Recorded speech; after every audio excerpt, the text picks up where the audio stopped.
Hola queridos amigos del proyecto Despertar, bienvenidos a otro verso de los tres principales aspectos del sendero. Nos encontramos ahora en el verso número 3 y es el verso sobre la renuncia. Ya hemos hablado de la renuncia en el verso anterior y este verso es una continuación, pues habla de la renuncia completa, de aquel que no solamente renuncia a los reinos inferiores de existencia, sino que tras haberse dado cuenta que todo el samsara es sufrimiento, renuncia también a los reinos superiores de existencia.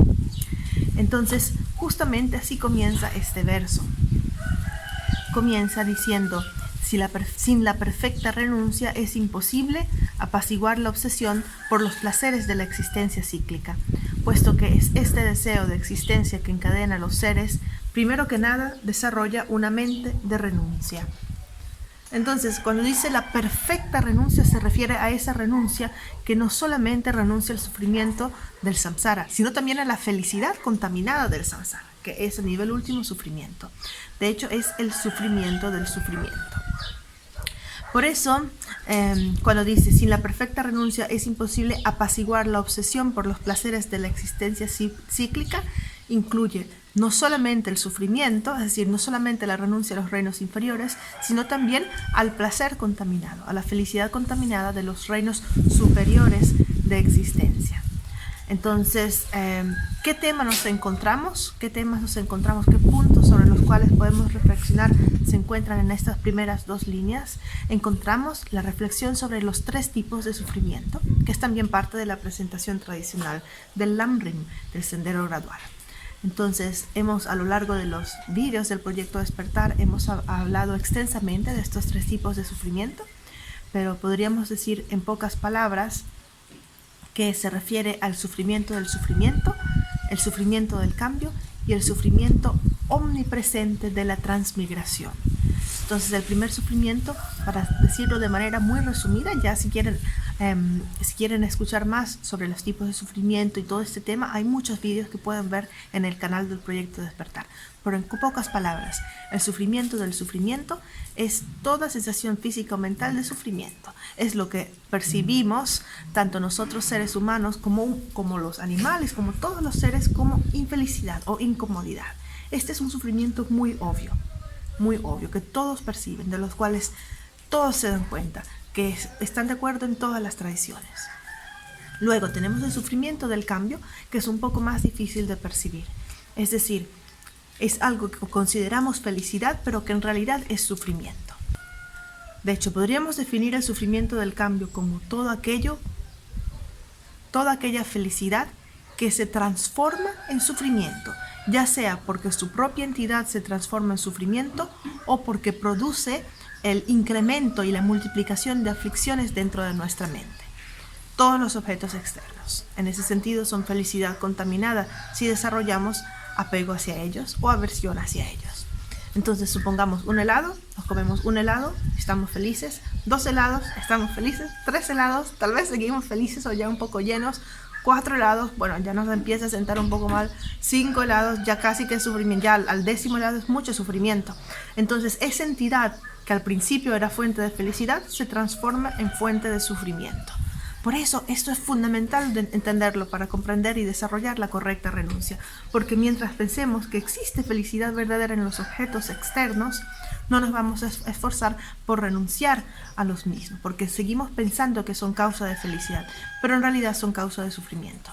Entonces, vimos el ejemplo del helado, como el objeto mismo, su entidad, se transformó en sufrimiento, y de qué otra manera los objetos externos se transforman en sufrimiento, haciendo incrementar nuestras aflicciones mentales. Es decir, algo que nos produce placer, supongamos siempre el helado. Aunque no nos comamos 10 helados, solamente la mente de apego, de aferramiento hacia el helado como objeto externo que me produce placer, ya está haciendo aumentar mis aflicciones. Es decir, está multiplicando o mi apego o mi aversión, dependiendo de la situación. Entonces, en ese sentido, todos los fenómenos que se encuentran en el samsara nos producen felicidad contaminada. Obviamente, cuando no tenemos la visión de la vacuidad. En la visión de la vacuidad es distinto. Y luego tenemos el tercer tipo de sufrimiento, que es el sufrimiento omnipresente de la transmigración. Para ponerlo de manera muy sencilla, es la base de los otros dos sufrimientos. Es el mero hecho de existir. la mera insatisfacción existencial. Es decir, por el hecho de existir vas a sufrir, por el hecho de vivir vas a morir.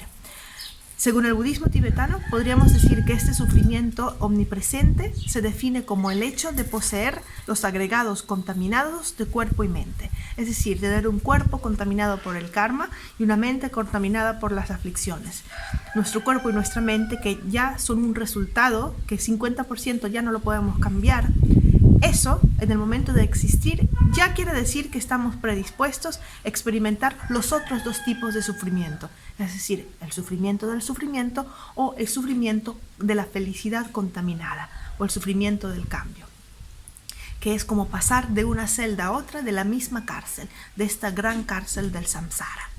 Entonces, estos tres tipos de sufrimiento se encuentran, forman parte de los temas que nos está presentando este verso número 3 en las primeras dos líneas.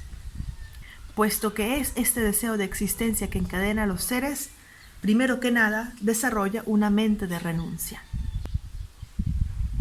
Estas últimas dos líneas del verso número 3 nos está mostrando la causa del samsara, la raíz del samsara.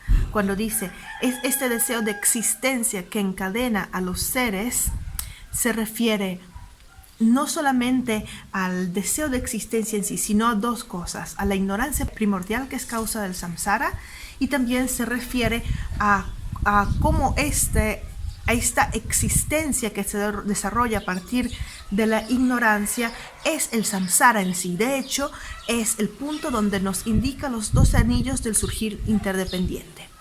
Vuelvo a repetir, estas últimas dos líneas, más específicamente la línea número 3 del verso número 3, es el momento en el cual nos indican los 12 anillos del surgir interdependiente, que es un tema muy extenso que no vamos a tratar en este momento, pero podemos decir que el primero es la ignorancia primordial, y a partir de ahí se desarrollan formaciones kármicas, contacto, apego, deseo, el devenir, que es la nueva existencia, vejez, enfermedad y muerte, todo en un círculo.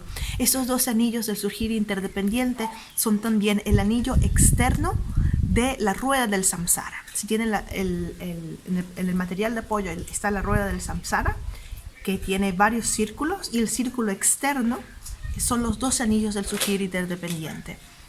Entonces, cuando dice, es este deseo de existencia que encadena a los seres, se refiere a estos 12 anillos del surgir interdependiente que hacen que el samsara se reproduzca una y otra vez. Hace referencia a la ignorancia primordial, a esta ignorancia base, que es la que hay que cortar, la raíz del samsara, y cómo a partir de de las aflicciones, surge este deseo de continuar existiendo una y otra vez. Por eso decimos que el samsara se retroalimenta. En la línea número 4 del verso 3 dice, primero que nada, desarrolla una mente de renuncia. ¿Por qué pone primero que nada? Porque la renuncia es la puerta de entrada al sendero hacia la iluminación. La puerta de entrada al sendero, ya sea Hinayana o Mahayana. La renuncia es la puerta de entrada al sendero en general, pero en particular al sendero Hinayana. La bodhicitta es la puerta de entrada para el vehículo Mahayana, pero necesita también la renuncia. Recuerden que la renuncia y la bodhicitta se retroalimentan. Si tienes renuncia, te lleva a sentir compasión. Si tienes compasión, te lleva automáticamente a sentir renuncia. Son muy importantes, van juntos. ¿Y cuál será la puerta de entrada al Tantrayana? La puerta de entrada al Tantrayana, al vehículo del Tantra, es la iniciación. Si uno recibe una iniciación, automáticamente entra en el vehículo del Tantra. Y cada uno de los tres tienen los votos. Y recordemos que de la misma manera en que no se pueden recibir los votos superiores sin haber recibido los votos anteriores, no se puede practicar ninguno de los vehículos sin tener la experiencia y la práctica de los anteriores. Así como para tener los votos de Bodhisattva necesitamos tener los votos de liberación individual, los votos Hinayana, también para tener los votos tántricos tenemos que tener los votos de Bodhisattva y obviamente también los votos Hinayana. Entonces los tres se conectan uno con otro. Por eso dice, primero que nada, desarrolla la perfecta renuncia. Es decir, la renuncia no solo al sufrimiento, sino también a la felicidad contaminada y al samsara en su totalidad. ¿Por qué decimos que La renuncia es la puerta de entrada al sendero hacia la iluminación, porque gracias a la renuncia automáticamente te va a llevar a practicar la ética. Y por eso los votos del vehículo Hinayana son los votos de liberación individual. Porque si mantenemos esos votos, estaremos, aunque no estudiemos, aunque no tengamos compasión, aunque no hagamos más nada, sino mantener los votos de liberación individual, no vamos a crear karma negativo. Entonces eso es lo mínimo, ¿cierto? Luego el Mahayana te va a hablar también de cómo crear karma positivo para completar las dos acumulaciones. Pero primero, por lo menos no crear karma negativo, por lo menos no hacer daño, ¿cierto? Y luego el Tantrayana le va a agregar la visión de la vacuidad a nuestra compasión. Eso es todo por hoy. Nos vemos pronto con el verso número 4.